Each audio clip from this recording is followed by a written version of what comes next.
आज से राज्यसभा में संविधान पर चर्चा का आगाज हो गया।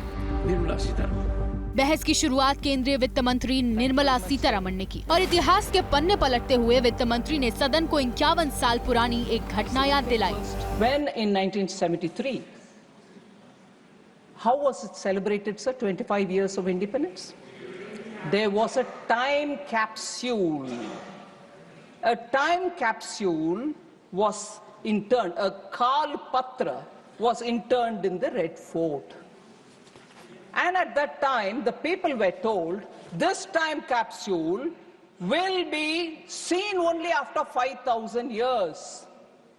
And in that time capsule, the journey of India, free India, was all being written. Rajya Sabha में निर्मला सीतारमण ने टाइम कैप्सूल के बहाने पूर्व प्रधानमंत्री इंदिरा गांधी के दौर की याद दिलाते हुए दावा किया कि जो टाइम कैप्सूल लाल किले की जमीन के नीचे रखा गया, उसमें उस दौर के जनसंघ और जनता पार्टी यानी आज की बीजेपी को कट्टरपंथी राजनीतिक दल बताया गया था। I just want to highlight what was said about Sri Atal Bihari Vajpayee in that capsule content.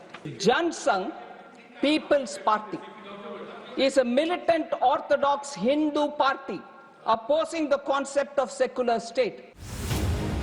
Sitharaman ने कांग्रेस पर कटाक्ष करते हुए कहा, तब की सरकार ने टाइम कैप्सूल को टॉप सीक्रेट बताते हुए संसद को भी इस बात की जानकारी देने से इनकार कर दिया कि टाइम कैप्सूल में बंद दस्तावेज में असल में क्या दर्ज है। It was kept as a top secret. Nobody knew anything as to what was inside the time capsule.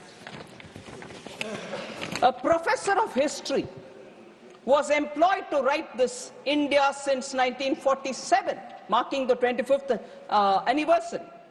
But it was kept a secret.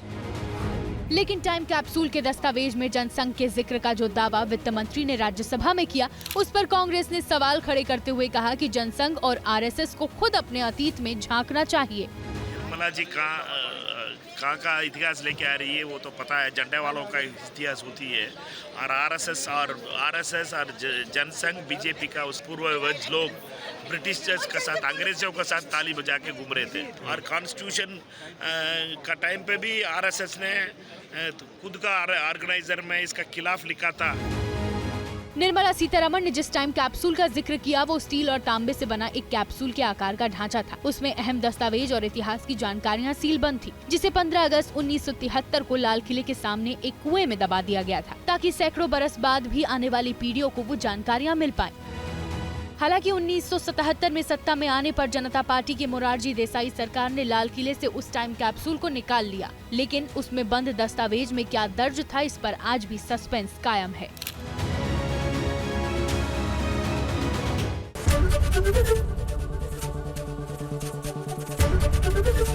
ABP Ganga, खबर आपकी, जुबान आपकी।